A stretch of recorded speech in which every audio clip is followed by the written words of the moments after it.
Welcome to another installment of the Special Educator Series. I'm your host, Tom Hankins, instructor, tutor, consultant, and musician. Our motto here is critical thinking with a twist. Our website is tsegrp.org. Again, tsegrp.org. Emailing will be host at tsegrp.org. Again, host at tsegrp.org. Facebook, X, and Rumble at tsegrp. At TSEGRP, and YouTube is TSEDGRP, again, TSEDGRP. Instagram is The Special Educator. As usual, if you're watching, you'll see my animated icons asking you to like, follow, subscribe, notify, ask questions, or leave comments. All of those do help us. I appreciate any effort on your part on that regard. So, like I said, we're going to be talking about energy tech, which is, in this case, I'm going to talk about nuclear reactors. I do want to say something, and go to the full cam here so we can have a hard talk conversation. Last week, something came out. It was posted out there on social media, and I have to be honest with you, I found it very entertaining. It turns out it wasn't quite what I thought, so let me go over here so you can see what I'm talking about. You may or may not have heard about this. Company is Enron. Yes, the same Enron that went belly up many years ago.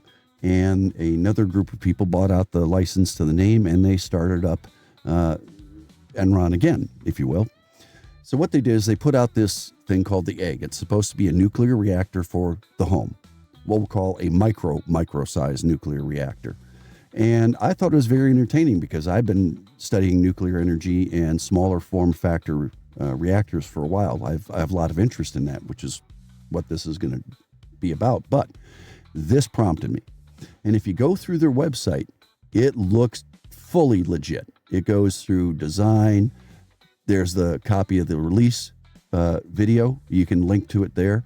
They go through the technology. They're calling it a uranium zirconium hydride reactor. They claim they have proprietary mining for this. And they use boron control drums, as they call them. But turns out all this looking really nice, have all this information here. Turns out it wasn't real. And let me go over here. Here's the story. This is one of several. And Enron's fake product launch of the mini nuclear reactor sparks a wave of social media jokes and memes. You can see here that they're talking, pretty much about the same thing I was just bringing about. I'm just going to say this. They promoted it. Turns out it wasn't real. And although it might be a nice idea, they have little memes here. Enron egg when it hatches, and Enron egg in 2026. You see Arnold Schwarzenegger from Total Recall. But besides the jokes and everything else about it, this in and of itself could eventually be a reality. Now here's why. Let's get into the meat potatoes on this. Small form nuclear reactors have been around for quite some time. I'm going to go over the history of it, but generally what we're talking about is here. There are large-scale reactors, which we're all familiar with, your Chernobyls, your 3 Mile Islands, things like that. They're meant to be power production plants for a large area. Small reactors are going to bridge the gap. You have small and micro reactors. Micro reactors are basically anything that's transportable overland, either on a flatbed truck or in a container vehicle, something of that sort. And they'll have their use as well, particularly in emergency response and small to medium scale industry where the power grid isn't healthy enough. Now, the mid-grade, what we'll call the small reactors, are really there to bridge communities that have power grid issues where things aren't stable. It is a great option here compared to the larger scale. When you talk about the power grid, everything is laid out on basically a network of power lines, both underground and above ground, across the United States. It has long been held that if you could take the energy production and distribute it better across the grid, you would actually have more efficiency, less line loss, and better safety. So these small reactors are something they're very promising. Let me go over, I'm going to backtrack here a little bit. And I came up with an essay. I used AI to generate this, dealing with the evolution of small molten salt and micronuclear reactors. Now, molten salt can be used on different scales, but rather than the typical thermonuclear fission reactions that we see in most of these other plants, large scale, they don't use uranium. And quite frankly, well, they don't have to. They can use other elements that will work just as well. But the beauty of the molten salt is that molten salt, that fluid, acts as both a coolant and a fuel source, making it very interesting. But before I get going, anything I post down here for material is at the bottom of this. I'm going to make sure to post this out on the websites and the social media pages, so you can just link to anything you want that I show you online. But generally what I want you to get here, basically right there, that line right there. Let's go here. 1950s. And as you can see, they were used for submarines and aircraft carriers. There was also, back in Michigan, the Enrico Fermi atomic power plant that I've been by. It didn't see a long life. It has its ups and downs, had operational issues, and basically in 72 that went away. Let me skip down here. Officially speaking, where is it here?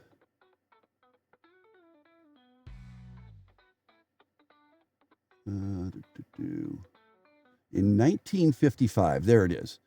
The first U.S. nuclear submarine in 1955 was the Nautilus. Now, I was born in 65, so I will say this. I remember the Nautilus. It was famous, and something that as a young child I kind of enjoyed reading up about. It's kind of cool. I was into submarines and boats and things like that back then. Anyway, let's talk about the use. I'm going to call small nuclear reactors the mid-sized reactors, and the micronuclear reactors the smallest of them. The difference being micro reactors are transportable again. Just so remember that when I refer to micro, they are transportable over land. Small are for in-space or in-place construction, and they can be varying sizes to help with the power grid or power industrial applications on a standalone system. This thing about molten salt reactors is a little different. Molten salt is the design of the reactor. It doesn't really have much to do with the size per se, although they're suited for much smaller reactors, especially the in-place, we'll call small form reactors. So they can talk about companies. They talk about NuScale and Haltech and things like that. And there's going to be discussions out here about China and Russia being a little bit ahead of us. China has actually successfully operated a thorium unit. Now, thorium is another fuel source besides uranium. It's considered, once it's going, it's considered very self-sustaining and a very safe platform on which to operate. However, getting there is the hard part. Thorium is very difficult to process and make usable. Russia has a mineral salt reactor as well, and they call it the Russia's floating nuclear power plant. Microreactors are kind of on the forefront, but what we're dealing with here is, if you look at this here, they're dealing with different fuel sources. Again, the whole idea is operating things safely and making it more useful to the power grid. Now, very high temperature is what's needed. So these molten salt reactors, being one thing, offer a very high temperature capability to produce the steam to power the turbines that generate the electricity. So you get it. The whole idea is to produce heat in a safe way, and a lot of it. So The benefit of the molten salt, again, high temperatures and low pressures. And as you can see there, industrial applications might be a target. They're flexible, they're scalable, and they're efficient. So I'm going to go back here, and I want you to see this.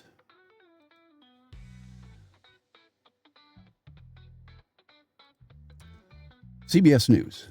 They do have a video out, and this is on the first small modular reactor, they call them SMRs, for U.S. use.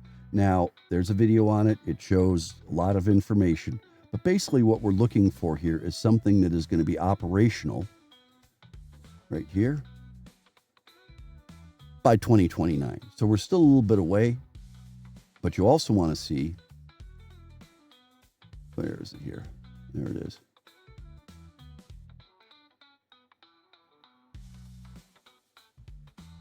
There is a lot of money going into this type of technology. So the government is behind it, but that makes me a little bit nervous because it could end up slowing things down unnecessarily as well. So let me get back to you on this before I let you go. The Enron egg prompted me to release this a little bit early, but for those of you that are paying attention, my perspective is this, that smaller form nuclear power plants are a viable and I believe a promising alternative to the current technologies that are out there. The petroleum hydrocarbon fuel sources are plentiful. They are efficient in the sense that, we already have that technology down. Doesn't matter if it's coal, gas, or oil. Point is, that has been well developed, and we should utilize that as a bridging capability to more modern technology. Looks like wind and solar are not going to be major sources of energy. They're not reliable. They do have environmental considerations that are to be discussed. I had another video on that with wind and solar.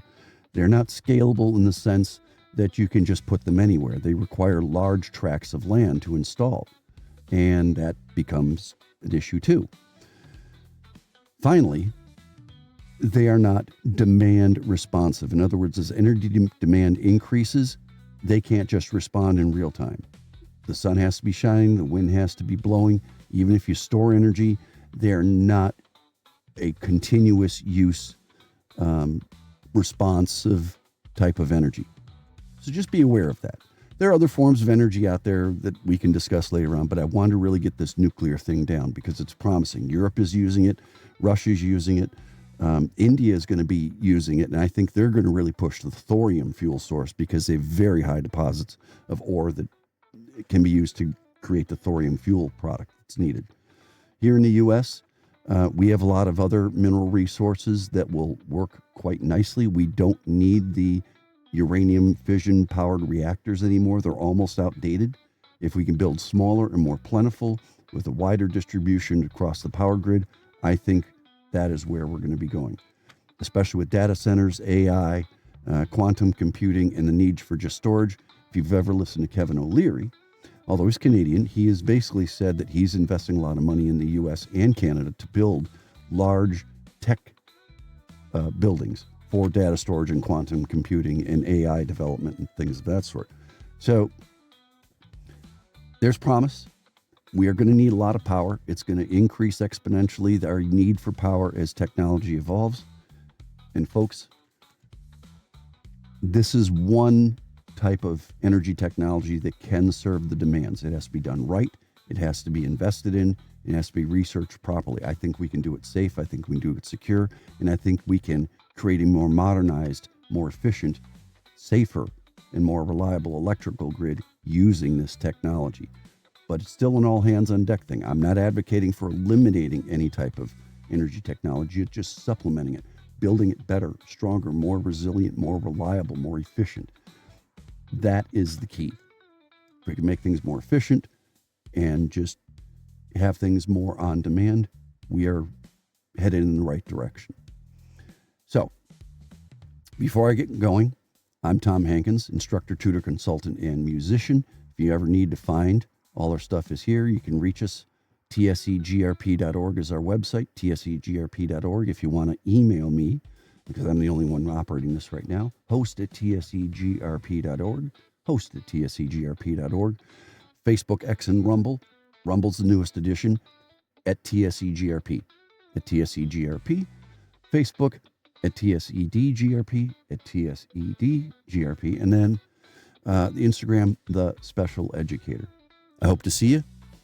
I am Tom Hankins. Until next time, enjoy.